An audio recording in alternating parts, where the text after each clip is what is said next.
For weeks I've been lurking, and finally decided to share a story. I wish this hadn't happened to me, but it did. I went to college in New Orleans a couple of years before Hurricane Katrina. I was a senior when it hit. During my first year, I had no car, so I had to take the bus everywhere. One afternoon, I went shopping in a not-so-great part of town, New Orleans East. Not particularly bad, but kind of poor and a little seedy. Even though I was a young woman walking around the city alone, I never really felt unsafe. Well, that was about to change. I had a couple of shopping bags and was waiting at the bus stop, ready to go back to the dorm. At this time of the day, this was a fairly desolate stretch of road. There were 2 buses that passed by the stop, but only every hour, at the most. I had a bit of a wait ahead of me. The stop was near a levee, a dirt embankment, meant to keep the water from the lake out of the city. The things that broke when Katrina hit. Behind the levee were only train tracks and water.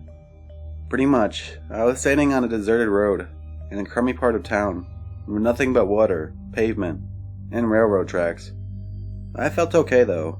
I had my cell phone, and it was still light, and the bus would be along eventually.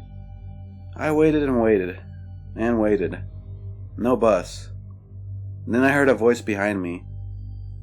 I turned and saw a boy coming over the levee and walking towards me.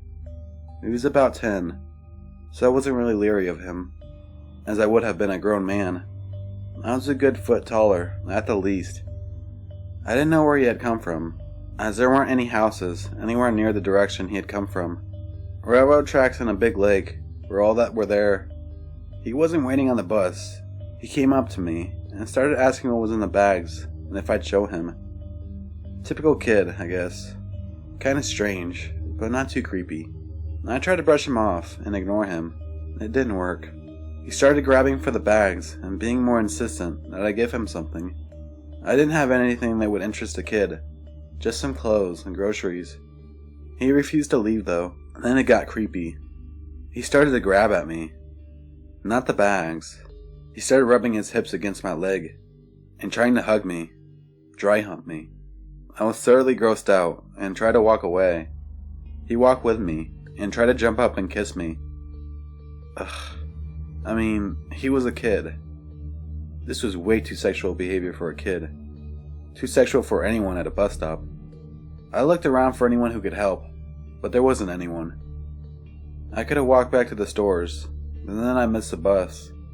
I decided to just walk down the road to the next stop, hoping the kid would go back home, or wherever it was he came from. That's when he decided to grab me again, by the arm, and tried to pull me up the levee. No. I pushed him off me. He was sticky, as kids tend to be, and sweaty. Plus, he's a creeper, but still a kid. I was a little bigger than he was, and I didn't want to hurt him. He told me that I should come to his house, which was apparently on the other side of the levee, as he pointed. I don't think so. No one builds a house on the water side of the levee. Levees are built to keep water away from the houses. He couldn't possibly live on the other side of it. I wasn't going anywhere with this kid, so I kept walking. He followed me, still insisting that I come to his house.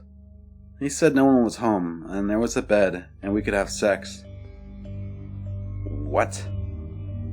I was 19 at the time, and he looked to be about 10. Luckily, my boyfriend called my cell phone, and the kid seemed to take that a little more seriously than my method of shoving and yelling at him. Good, because I was about ready to hurt him, just to get away. I stayed on the phone with my boyfriend, and told him what the kid was doing. I don't know why it never occurred to me to call the cops. I guess because it's New Orleans, and cops don't show up too quickly, unless it's the quarter. The kid ran up on the levee, back where he'd come from, and disappeared. I walked down to the next bus stop, maybe about a quarter mile from the original stop. As I waited, praying a bus would come soon, I heard rocks hitting the pavement. I turned and saw the kid crouching on top of the levee, throwing rocks at me. I had been annoyed and creeped out before, but this was starting to actually get dangerous. They were good-sized rocks, and sharp. A few minutes later, the bus came, and I got on. It wasn't the right one, but I didn't care at that point. I took her right to the casino, about a mile or two down the road, where the driver let me get a transfer to the right bus. I made it back to my dorm room, and never went back to that part of town alone again. I kind of wonder what the deal was, though.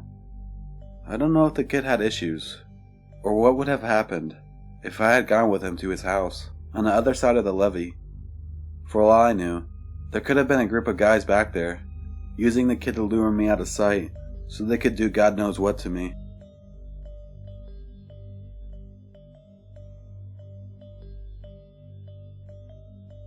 When I was in high school, my friends and I had a peculiar pastime. Like any teenage delinquents, we liked to cause trouble.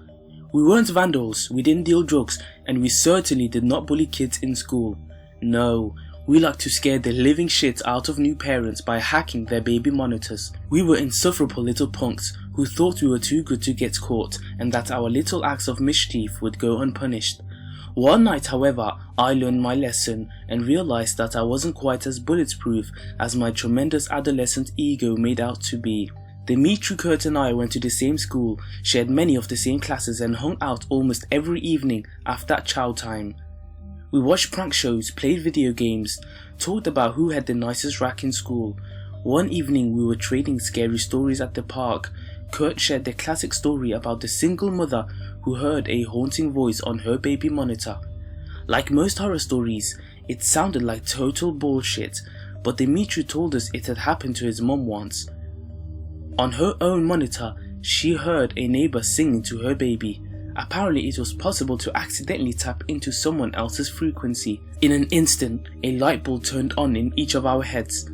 When you're close enough to someone, you don't need words to know what that person is thinking, and we could all tell we were thinking the exact same thing. We were going to buy a baby monitor and screw with people. Pardon the pun, but hacking a baby monitor is child's play. All you need to do is find a device on the same frequency as yours. Never want to do things half-assed. I purchased a high-end monitor with a frequency dial so we could prank as many targets as possible. The following night we took to our bikes, roamed the neighborhood and found our first victim. We could see the nursery from the suburban home's second floor window. Dimitri grabbed the baby monitor and began tuning it into different frequencies until we heard breathing. I remember feeling excited as our plan finally came to fruition. Dimitri pressed the button and began exhaling heavily into the receiver. "Your little girl was delicious," he murmured, using a demonic voice. The light in the master bedroom turned on almost immediately and we heard a shrill scream. Laughing our asses off, we quickly rode off down the street so we wouldn't get caught. We repeated the prank several times over the course of the following weeks, each taking turns through the baby monitor. Not wanting anyone to get wise to our little game, we chose different houses every time. People's reactions were priceless. Some mothers would reply in panic, others seemed to know it was a hoax and told us to shut up, and one poor woman even started sobbing uncontrollably, begging us not to hurt her baby. I feel bad about that last one now that I am older, but it was hilarious to me back then. My friends and I mimicked her high-pitched bawling and desperate cries for mercy for weeks afterwards. Yeah, we were royal dicks. Calm as a bitch, and I got what was coming to me one night. Kurt and Dimitri were busy studying for their midterms, so I went out on my own. By then we'd gone pretty much everyone in the surrounding area, so I decided to venture off across town and into unfamiliar territory. Finding a target wasn't difficult. You just had to look for cars and baby seats, houses with overly colourful cartoon themed curtains, or toys left in the yard. I came across a house that fit all three criteria and parked my bike out of view. Playing with the tuner, I eventually found the right frequency. I could hear the sound of a baby snoring very lightly.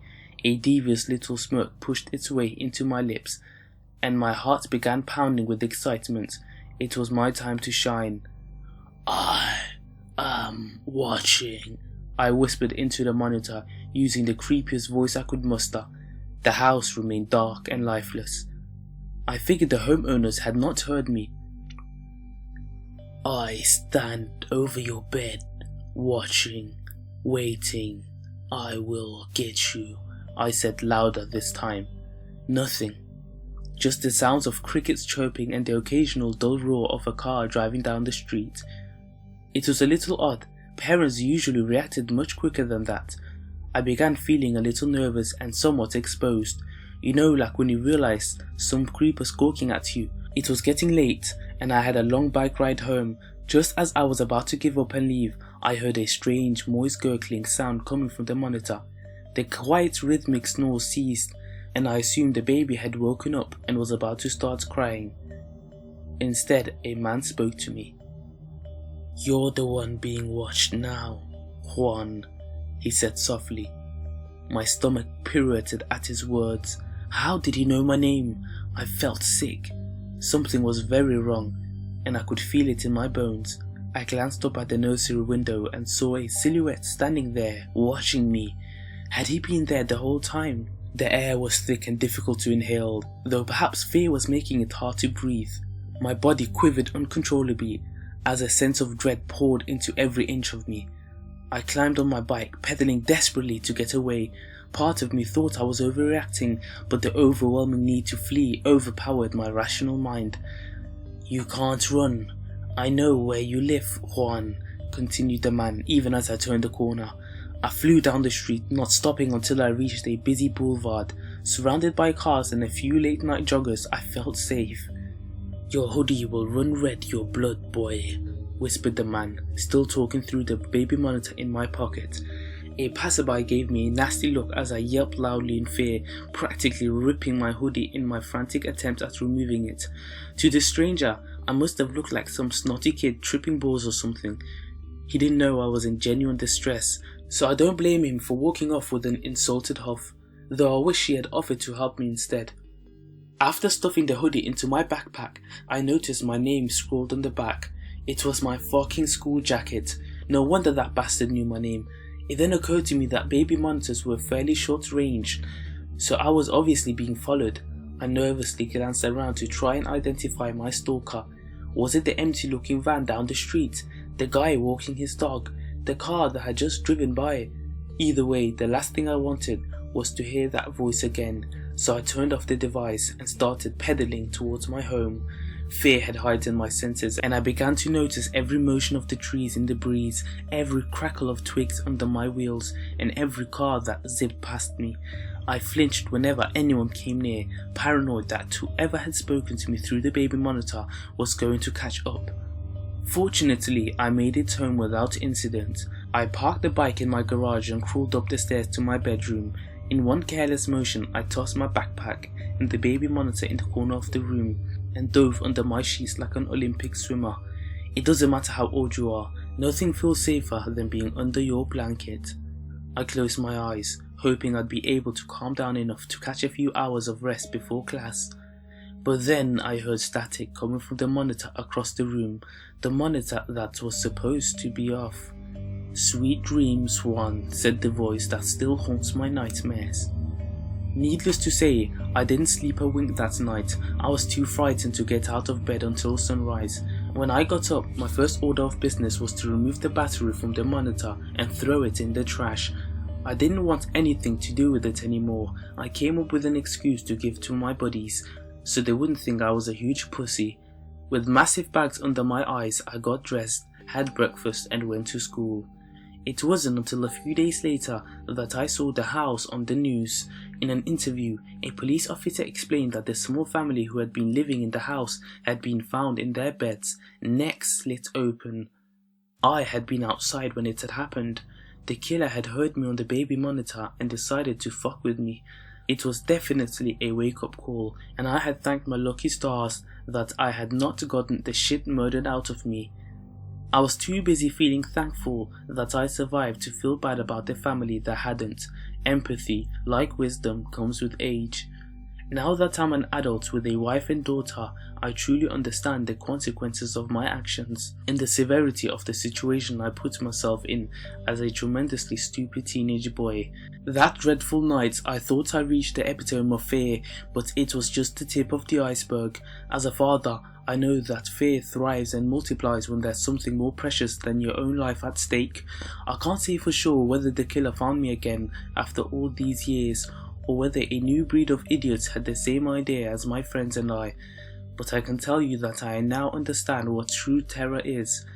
Last night, I heard something on our baby monitor that sent chills into my very soul, shackling me with a paralyzing fear that I doubt will ever leave me. I'm still watching.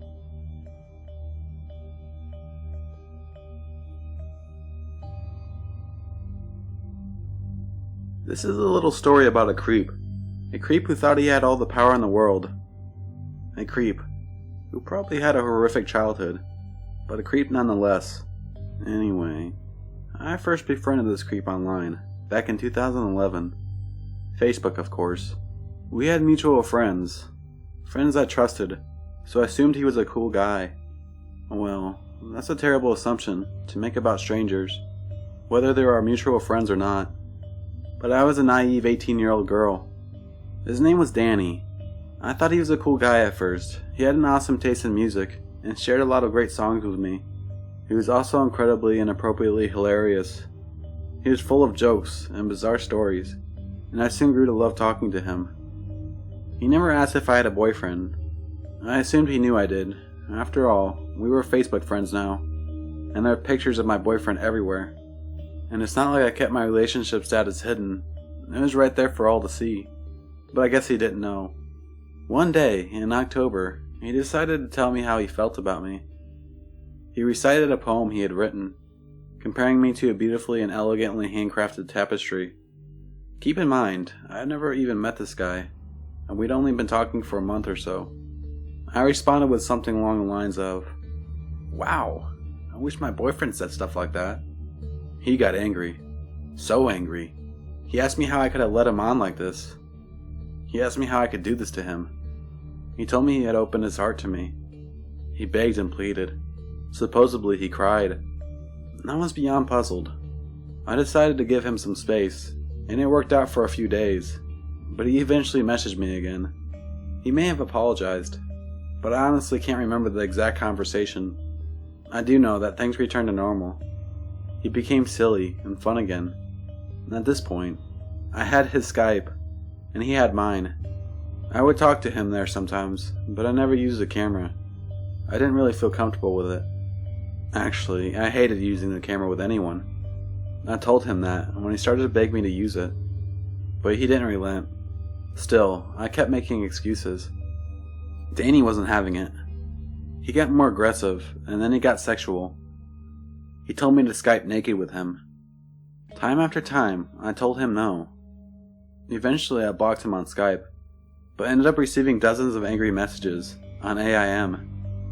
I don't exactly remember what he said, though I do have screenshots of all of it on an external hard drive somewhere.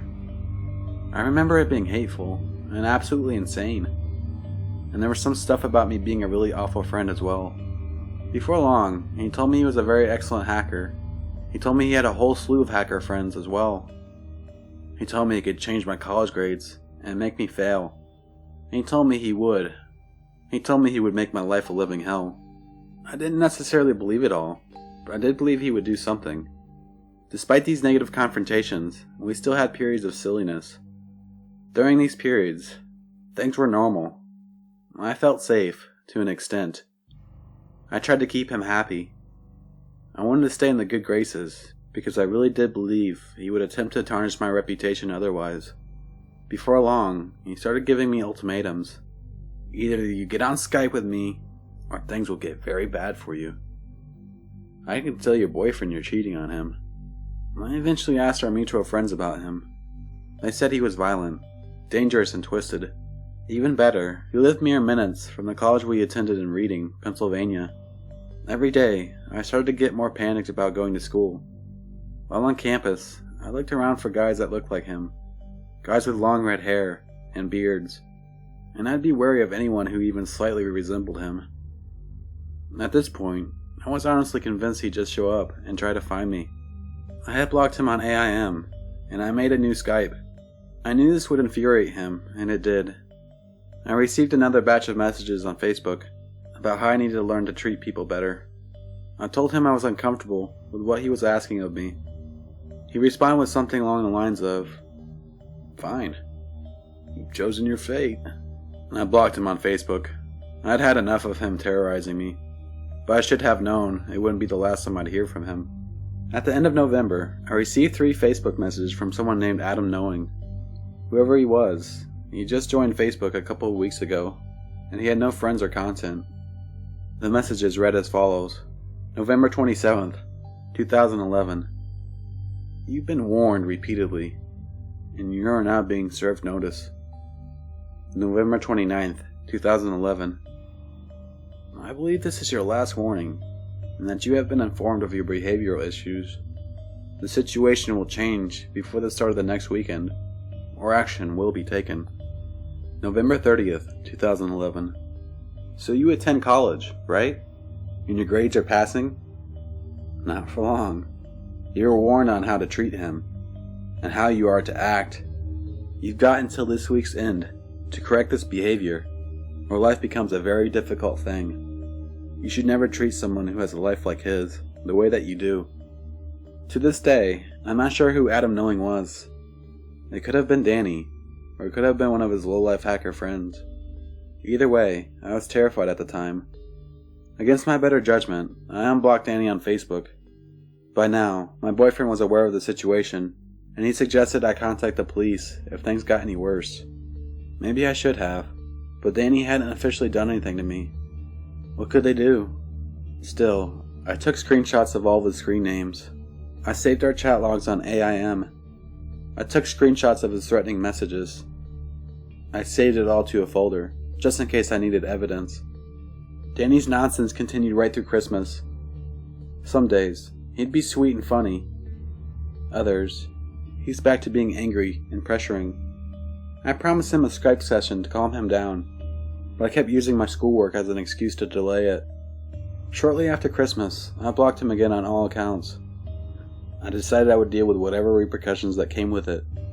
If I did end up getting hacked, at least I had the evidence, right? A couple of weeks went by, and nothing happened. Then, I received a Facebook message from another account I didn't recognize. I don't remember this one, but I remember the message.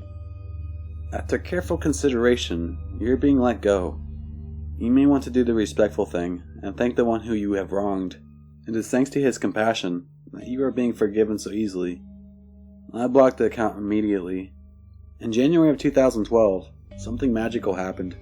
I woke up one morning to the news that Danny had been arrested. The charges? Possession and distribution of child pornography. A bunch of his creepy friends had been arrested with him, having been involved as well. In 2013, Danny was indicted. He's looking at up to 60 years, which will make him almost 90 when he gets out. Even if he is released early, he'll be supervised for the rest of his life. I'm not sure if I'm allowed to post a link to this news story, but it is online. I guess being a monster creep catches up with you eventually.